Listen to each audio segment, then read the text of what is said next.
بسم اللہ الرحمن الرحیم۔ السلام علیکم طالبات۔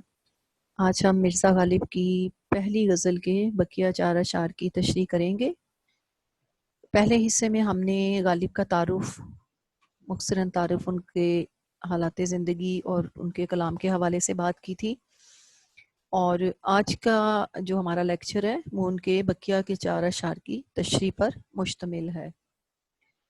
تو آج جو شعر نمبر 4 ہم تشریح کرنے جا رہے ہیں وہ کچھ یوں ہے: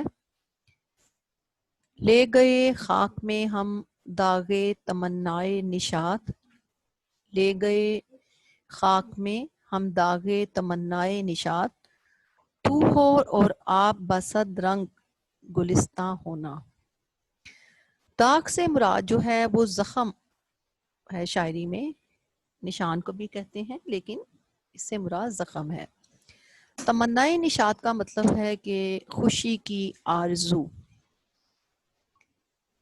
بصد رنگ یعنی سینکڑوں رنگوں کا، گلستان یعنی باغ۔ تو مفہوم جو ہے وہ کچھ اس طرح ہوگا اس کا کہ ہم خوشی کی تمنا میں مر گئے، مگر تیرا دامن ہمیشہ مسرت و شادمانی کے رنگوں سے بھرا رہے۔ اب یوں سمجھ لیجئے کہ یہ جو شعر ہے اس میں عاشق جو ہے وہ وصال یار کی خواہش دل میں لیے ہی مر جاتا ہے۔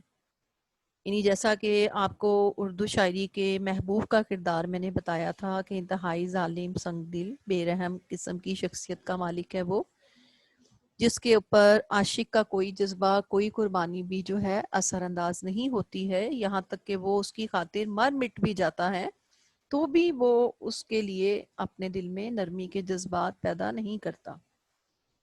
تو یہ شعر جو ہے یوں سمجھ لیجئے کہ اس میں محبوب کو طنزاً خوشیوں کی مبارکباد جو ہے وہ عاشق نے دی ہے، کہ یعنی کہ ہم تو وہ جیسے کہتے ہیں نا عاشق کے نامراد، کہ ایسا عاشق کہ جس کی خواہش پوری نہ ہو، اس کی خواہشات جو ہیں وہ حسرتوں میں تبدیل ہو جائیں اور وہ اپنی ناکامی کا رونا روتا رہے اور یہاں تک کہ وہ اس دنیا سے رخصت ہو جائے۔ اس شعر میں بھی جو ہے وہ غالب جو ہیں اسی بات کا اظہار کر رہے ہیں کہ زندگی بھر جو ہے ہم دنیاوی سکون، محبت کے عیش و نشاط کے لیے تڑپتے رہے ہیں۔ یعنی عاشق کا دل جو ہے وہ دنیا کے عیش و آرام سے لطف اندوز ہونے کی آرزو میں مبتلا رہا ہے۔ اسے یہ عمر بھر تمنا رہی کہ کسی طرح سے وہ بھی وصال صنم سے آشنا ہو، اسے بھی محبوب کا دیدار حاصل ہو اور وہ اس کو دیکھے، اور لیکن یہی وصل کی اور وصال کی جو خواہش ہے وہ زخموں کی صورت میں، داغ دل کی صورت میں نمودار ہو جاتی ہے، اور وہ اسی طرح سے جو ہے اس دنیا سے رخصت ہو جاتا ہے۔ لیکن بوقت رخصت وہ جو ہے محبوب کو طنزاً یہ دعا دے رہا ہے کہ تمہیں خوشیاں مبارک ہوں، تمہاری آرزوؤں کا چمک جو ہے وہ مہکتا رہے۔ یعنی لے گئے خاک میں، خاک میں مٹی کے نیچے یعنی قبر میں مرنے کے بعد، داغے تمنائے نشاط یعنی خوشی کی تمناؤں کے زخم لیے۔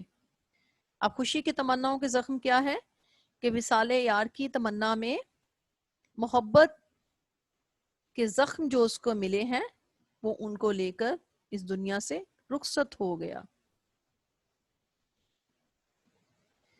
یعنی وہ یوں سمجھ لیجئے کہ عاشق جو ہے وہ محبوب کے ظلم و ستم کی بدولت اس حال کو آ پہنچا ہے کہ وہ دنیا سے رخصت ہونے جا رہا ہے، اور ساتھ ہی ساتھ وہ اس کو طنزاً کیا کہہ رہا ہے کہ میں تو چلا، اب تجھے خوشیاں قبول ہوں۔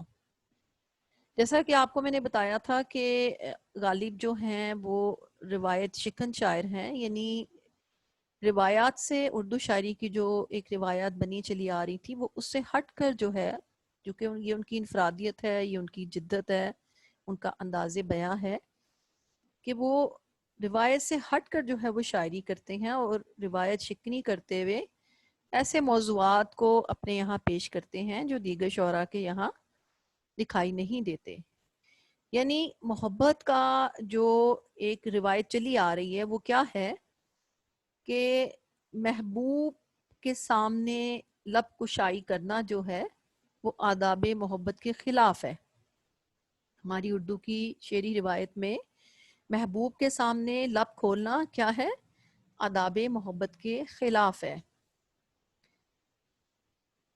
یعنی کہ شاعر عاشق جو ہے وہ مر جاتا ہے اپنے تمناؤں کو کے ساتھ ہی دنیا سے رخصت ہو جاتا ہے محبوب کے ظلم و ستم کا سامنا کر کر کے وہ موت کے منہ تک جا پہنچتا ہے، لیکن کیا ہے کہ وہ اس سے کوئی گلہ شکوہ نہیں کرتا، اس سے ناراضگی کا اظہار نہیں کرتا، اپنی زبان پر کوئی حرف شکایت نہیں لاتا.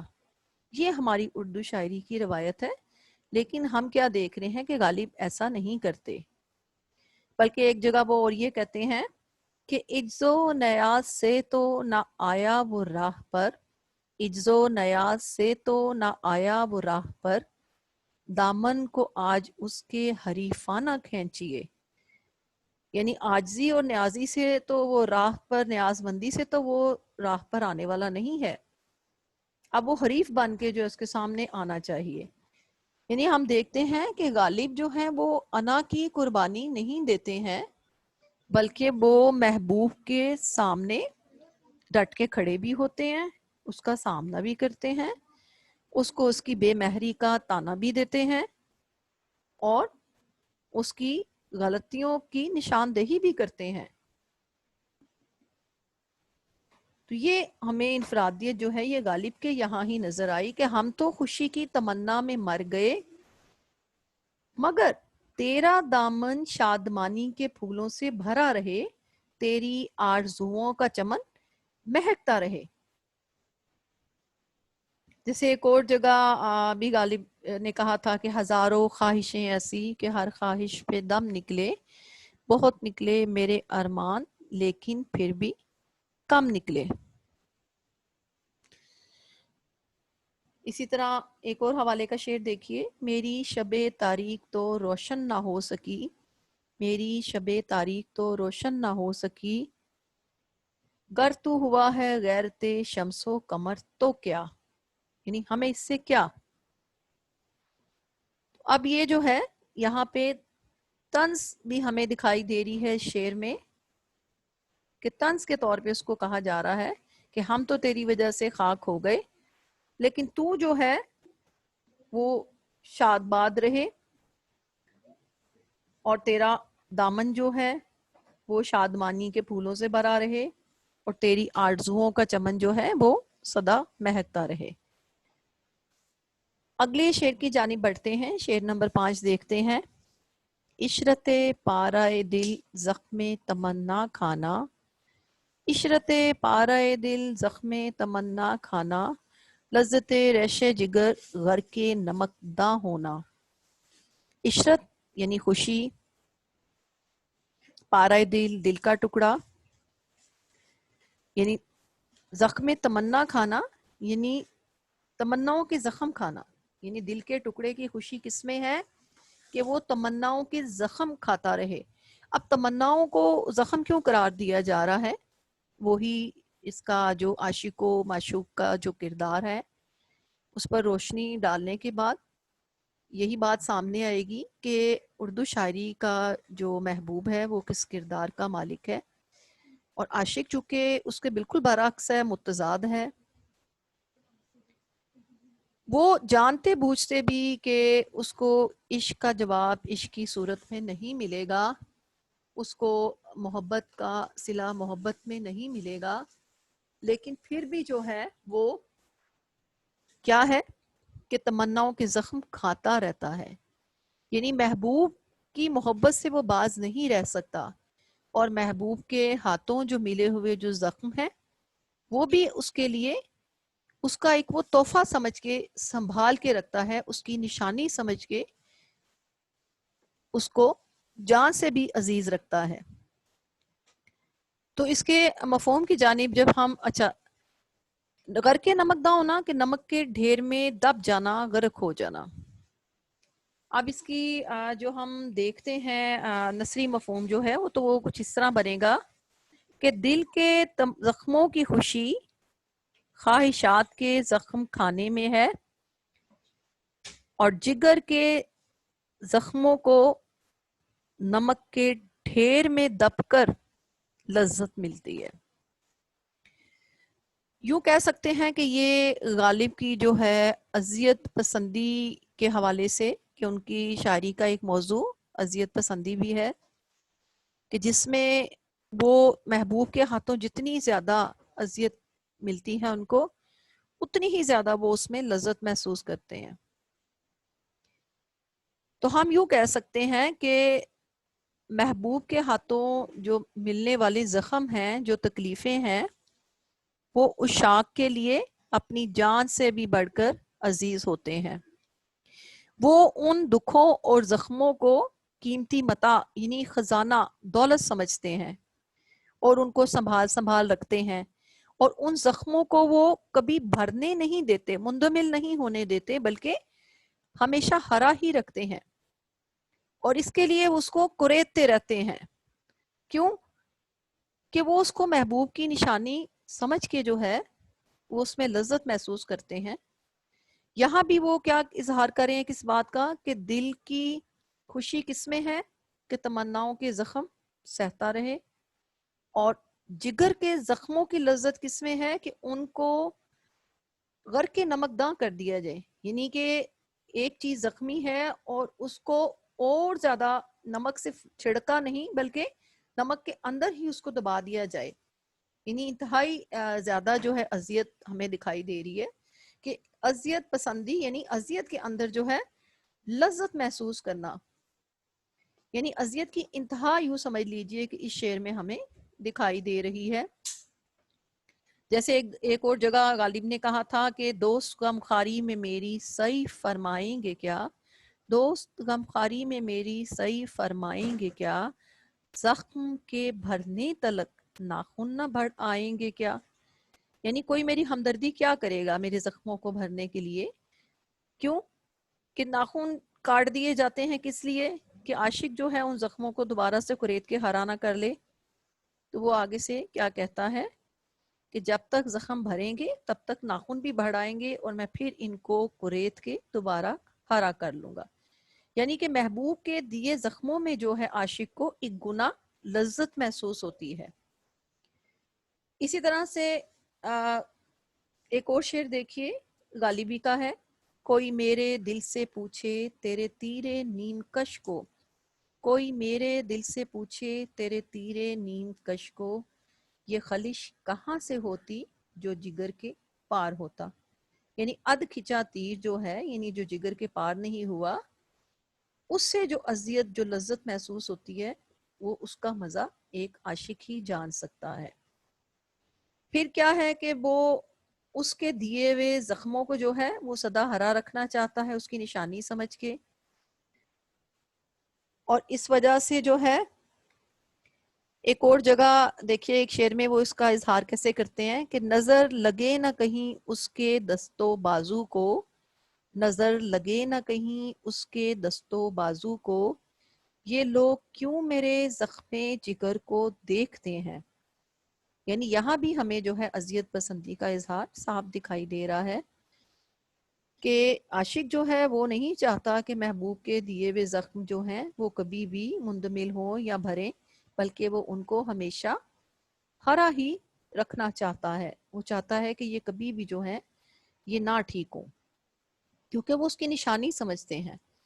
اور دل کے جگر کے زخموں کی خوشی کس میں ہے کہ اس کو غرق نمک داں کر دیا جائے، یعنی نمک دان کے اندر اس کو جو ہے دبا دیا جائے۔ اس طرح اب ہم چھٹا شعر دیکھتے ہیں، کی میرے قتل کے بعد اس نے جفا سے توبہ، کی میرے قتل کے بعد اس نے جفا سے توبہ، ہائے اس زود پشیماں کا پشیماں ہونا۔ جفا یعنی ظلم و ستم، زود جلدی، جیسے انگلش میں ہم کہتے ہیں نا انسٹنٹ، فوری. پشیما نادم.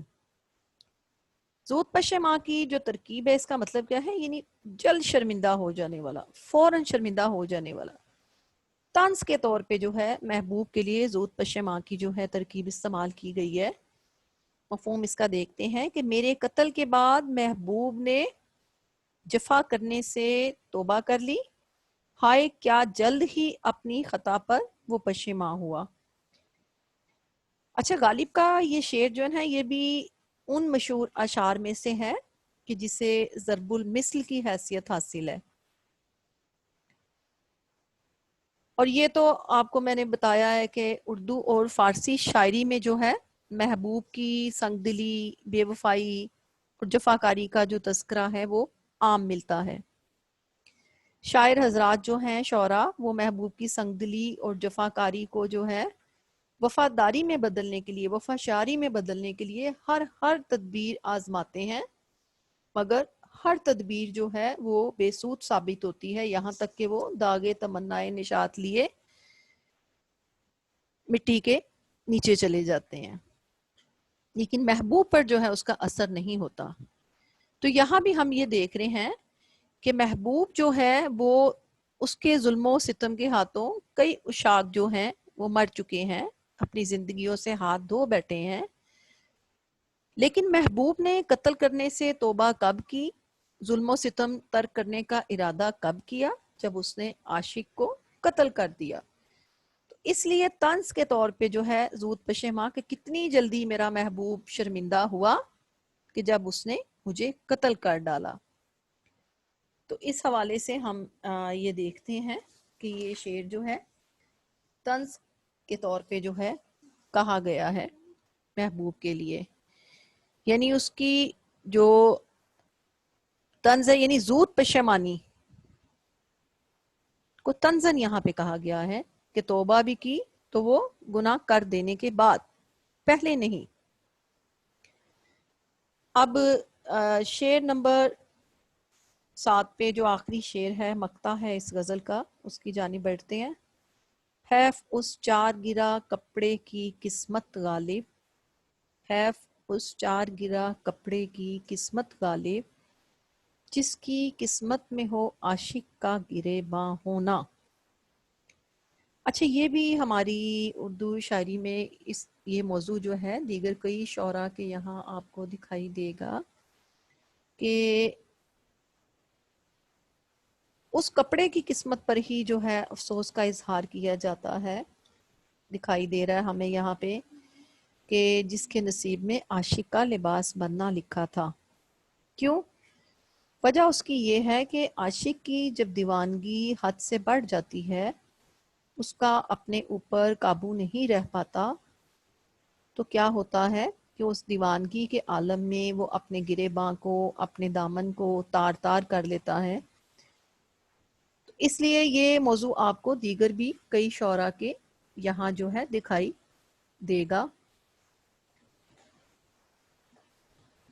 جیسے حوالے کے طور پہ آپ ایک اور شعر دیکھیے کہ اب کے جنوں میں فاصلہ شاید نہ کچھ رہے، اب کے جنوں میں فاصلہ شاید نہ کچھ رہے، دامن کے چاک اور گرے بانکھیں چاک میں.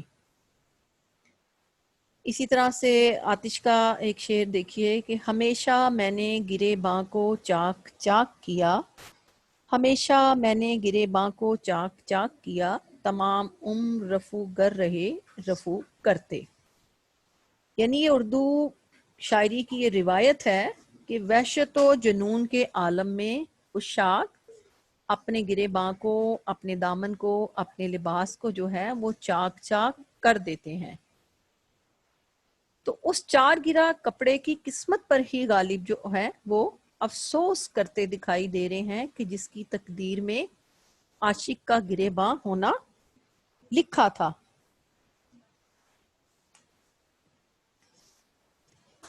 تو اب یہ جو ہے ہماری غزل کا اختتام ہوا چاہتا ہے. غالب کی غزل آج ہم نے مکمل کر لی ہے.